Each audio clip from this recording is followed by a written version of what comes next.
Welcome to the Sports Watchdog radio show, hosted by Mason Kern. He keeps his nose to the ground to report on what's trending in professional and college sports, to inform, enlighten, and entertain. And now it's the Sports Watchdog. The Sports Watchdog, Mason Kern.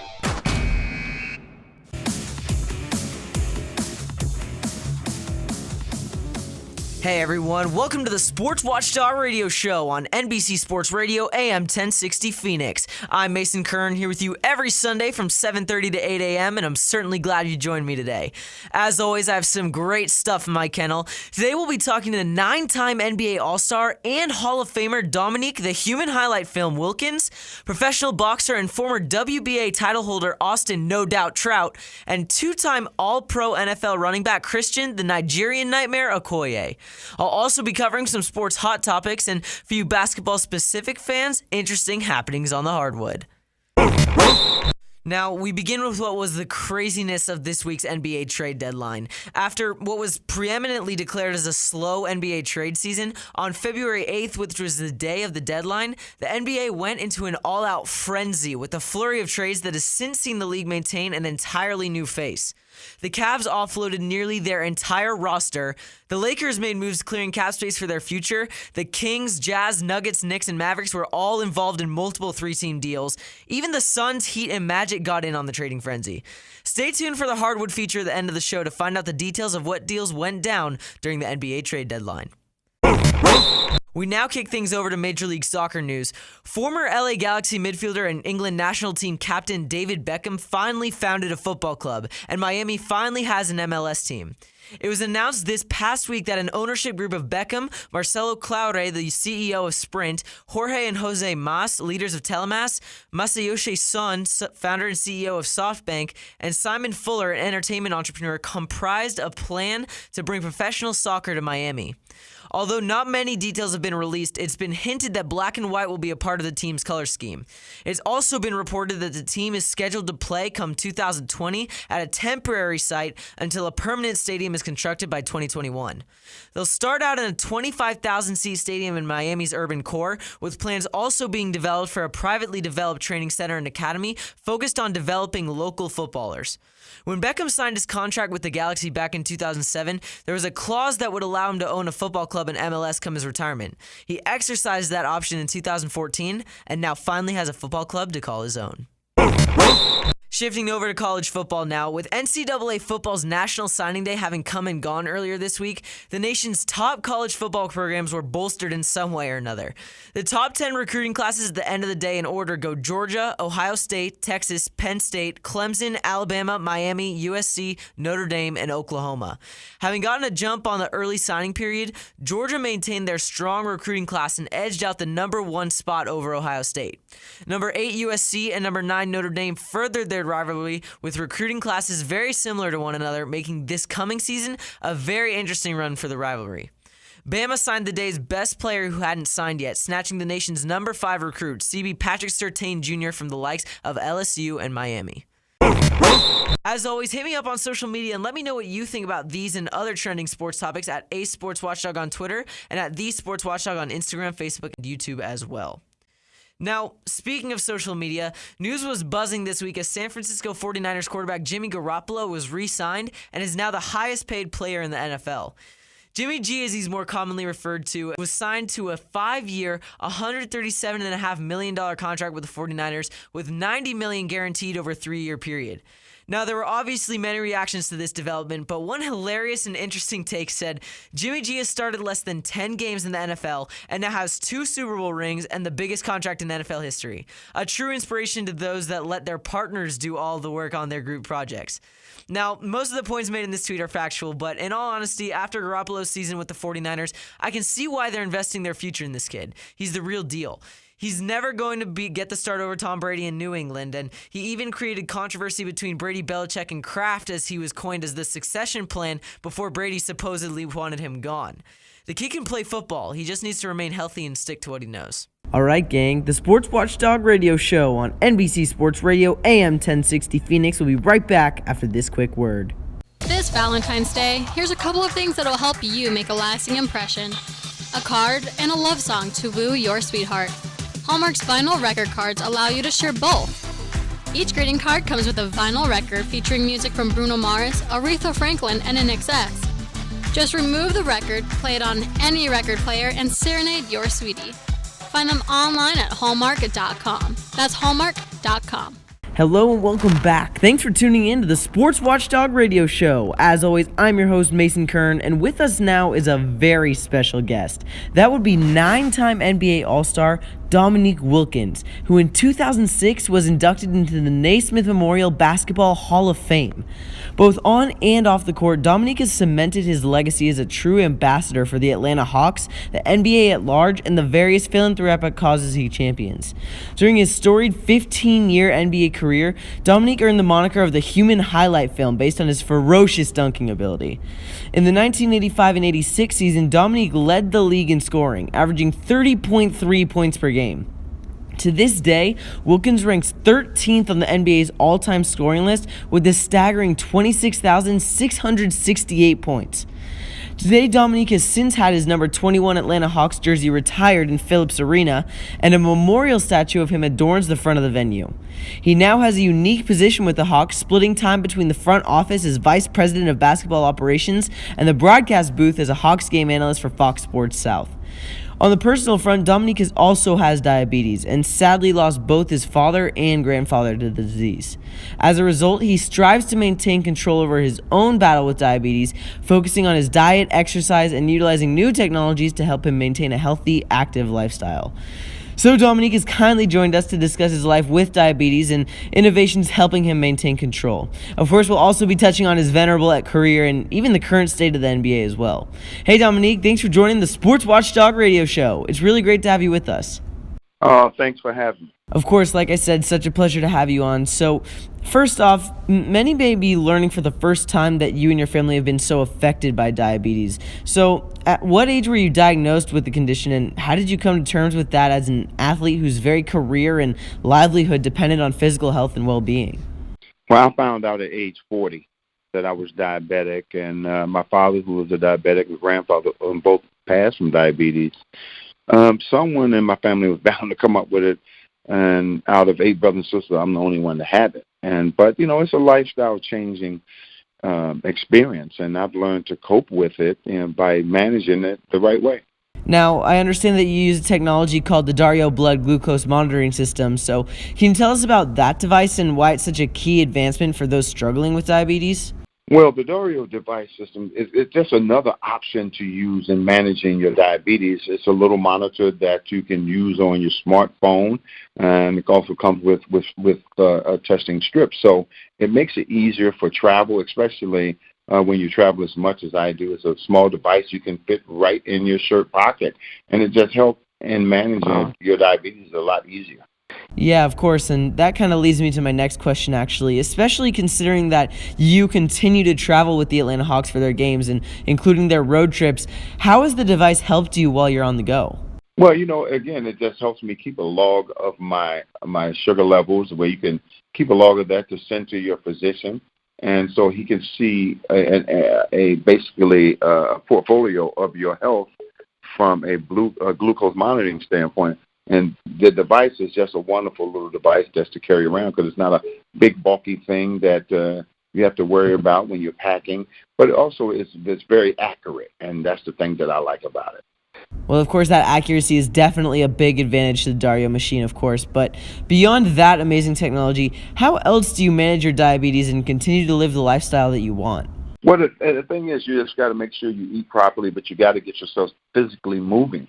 That's the most important part about, managing diabetes is you got to do 3 things. You have to get physically active. You have to take your medication like your doctor prescribed, and you have to eat right. Eat as best as you can. I drink a lot of water that helps keeps me balanced out. Well, that's definitely some sound advice there. Now, Dominique, other than your continued work with the Hawks, what else have you been up to since your last time on an NBA roster? Well, I'm still involved in basketball. I'm vice president of Atlanta Hawks and analyst for Fox, and also have my own technology company called 3CI International. Well, I really think it's awesome that you're still so involved in the NBA. And on that note now, I want to shift over to the current NBA season. Having played in a completely different era of basketball, how do you feel the league has changed over the years? And do you think this change has been for the better or the worse? Well, everybody has their own time and era to play in. Our era was different, of course, than this era as far as how physical and skilled it was across the board. But at the same time, these guys have their own legacy and own lives to live as far as who they are and their brand in basketball. It's a wonderful, wonderful players in this era, great, great players in this era. So they just carrying on that torch. Well, yeah, I definitely think the league has definitely shifted from a big man centers type league to a more guard-oriented game. And now we see the formation of super teams. So I kind of want to get your opinion on that. As one case in point, obviously, you've heard the rumors of LeBron James possibly hearing out the Golden State Warriors pitch in free agency. So what's your opinion on today's league and the formation of super teams? Do you think it's beneficial or detrimental to the game of basketball as a whole? I don't like it at all. I mean, how do you measure your greatness if you play with all the greatest players? How do you measure that? I just think it doesn't give the league enough parity where all the best players go play on one team. I'm not a fan of that. Well, I can definitely agree that it seems like it's taking away from the level of competition for sure. So how about when Kevin Durant then left the Thunder for the Warriors? Were you not a fan of that either? Well, again, I just wasn't a fan of that type of – look, I'm a competitor. I was a competitor, and I want to play against the best players, especially teams that I've fought with for years. I don't want to play for that team. I want to find a way to beat them. Well, I do think it's pretty obvious to see how much of a competitor you are. And speaking of competition and drive, as we're midway through the current NBA season now, what do you think the Atlanta Hawks need to do this offseason in order to boost their stature, really, and kind of get back into playoff contention? Well, again, everybody go through a rebuilding moment in their franchise, and we're no different. So the thing is, we have the opportunity to do something very special at the end of the season. So the thing is we want to see what we have in our young guys and let them get some season and continue to develop them. And at the end of the year, you continue to build around those guys.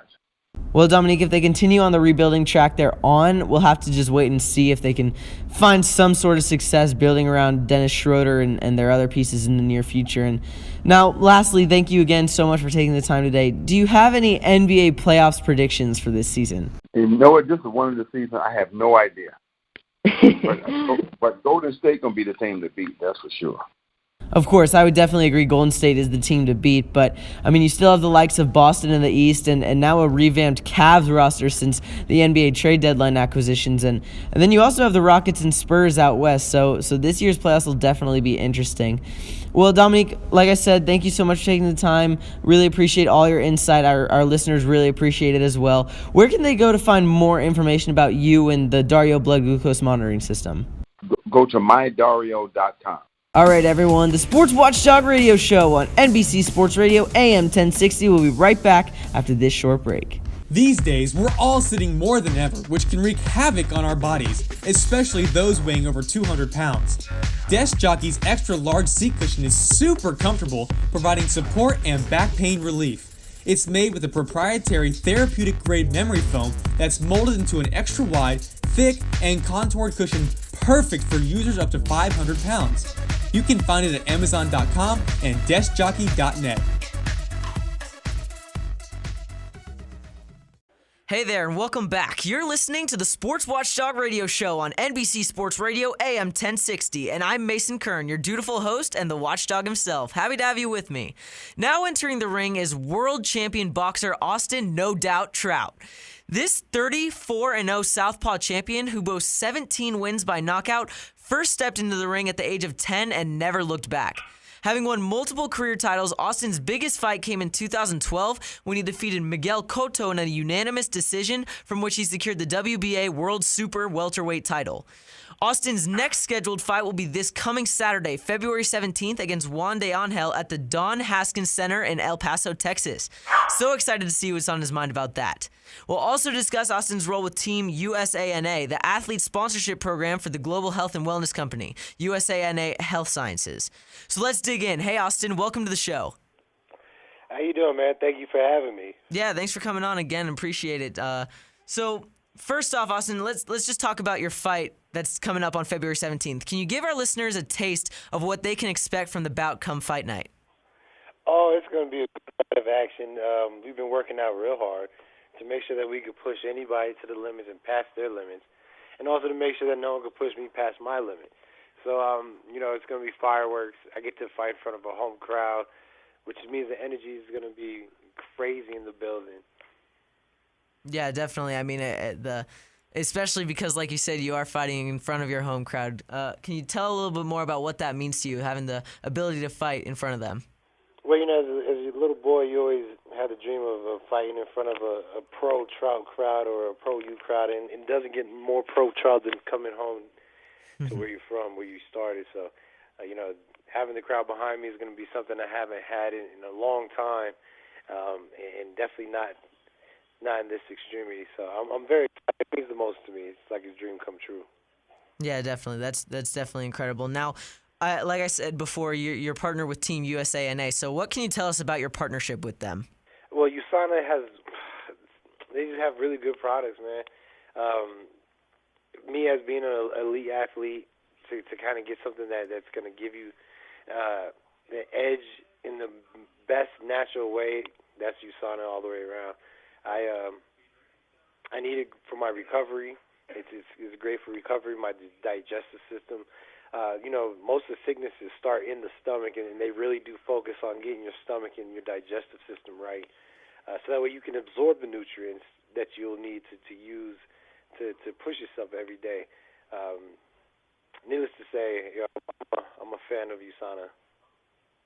Yeah, definitely. I mean, they're doing some great things for sure. And we talk about your fight again regarding your nickname now, No Doubt. Was there a singular benchmark event that spurred this, or was it kind of a culmination of your entire fighting style?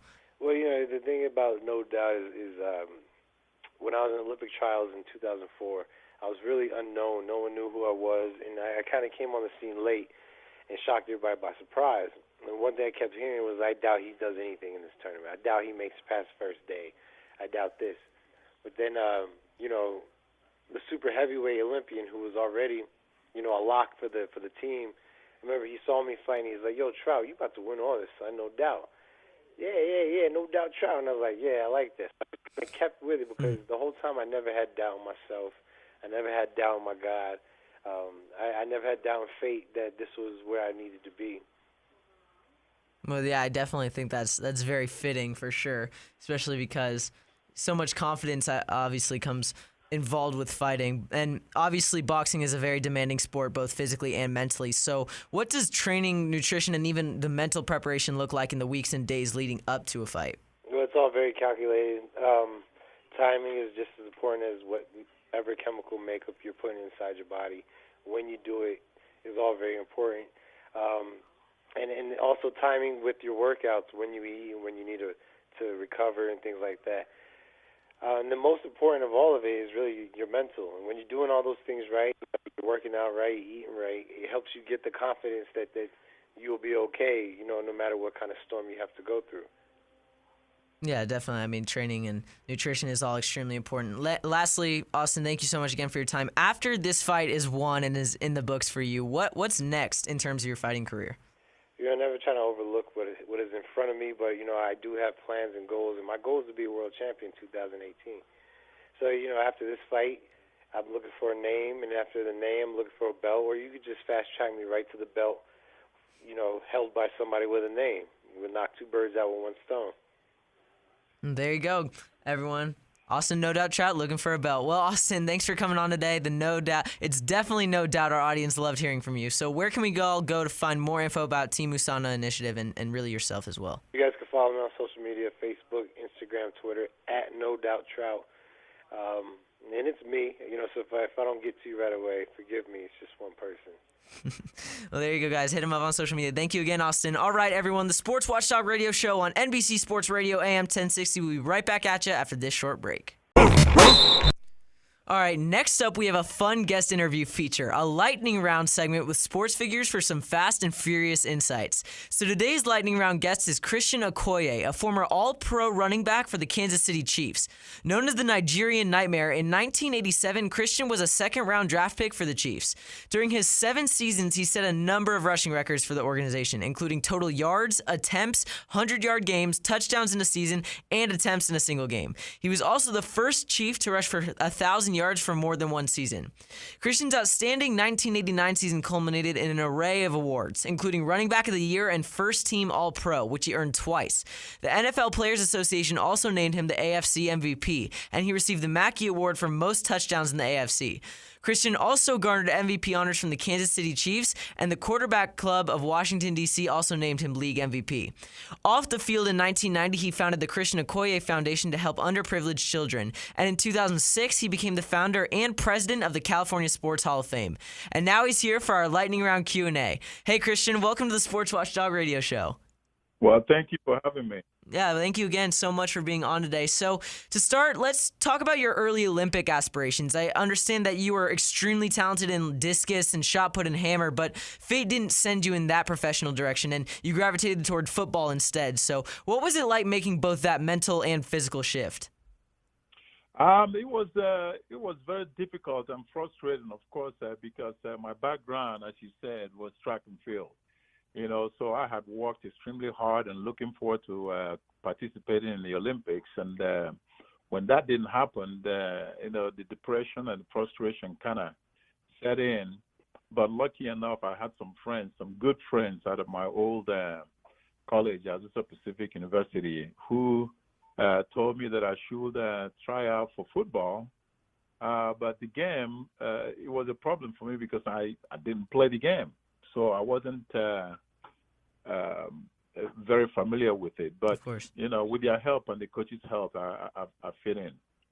Yeah, and so you ended up playing for 3 years and then were then drafted by the Kansas City Chiefs, like I said. So how did you prepare for that first professional league season and the change from college football to professional? Well, it was if you haven't played football, it's extremely hard to get into it, let alone playing in the NFL.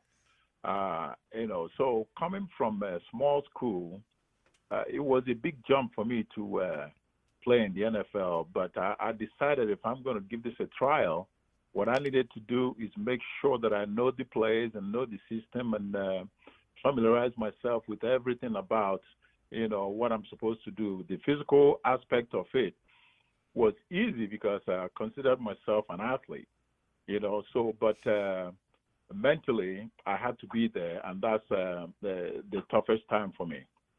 Yeah, and obviously you ended up having a very successful career, achieving so many accolades like I mentioned, but you also earned a really killer moniker in the process. So how did the Nigerian Nightmare come about in the first place?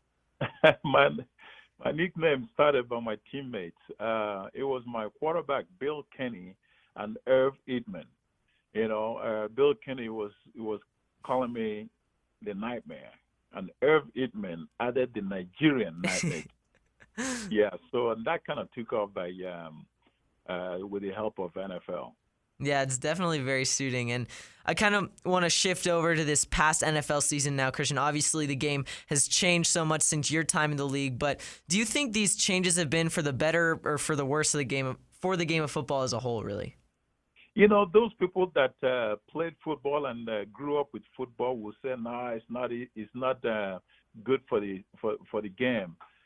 But coming from another country, another culture, and seeing the damage this game is doing to people who play it, especially in the positions that are playing the trenches, the linebackers, the linemen, defense and offensive linemen, running backs, and those that are in the trenches, the damages they are receiving playing this game. I think the changes the NFL is making right now is for the better.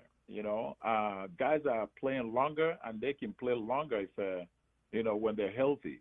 The game is still dangerous, but I think the changes are coming. More changes are coming, and the changes already made are support.